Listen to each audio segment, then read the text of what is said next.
धाराशिव जिल्ह्यातील लोहारा तालुक्यात सोमवारी भूकंपाचे सौम्य धक्के जाणवले. मकर संक्रांतीच्या दिवशी माखणी परिसरात सायंकाळी 5:23 सुमारास 2.3 रिश्टर स्केलचा भूकंपाचा सौम्य धक्का बसला. यामुळे ग्रामस्थात भीतीचे वातावरण निर्माण झाले.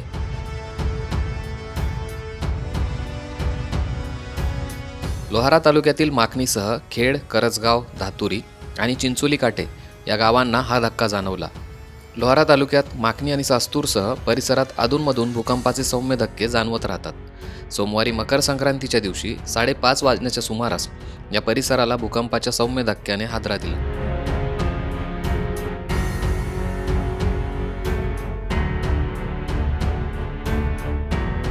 दरम्यान या भूकंपाची दिल्ली येथे 2.3 रिश्टर स्केल एवढी नोंद झाली असल्याची माहिती कुलाबा हवामान विभागाने दिली.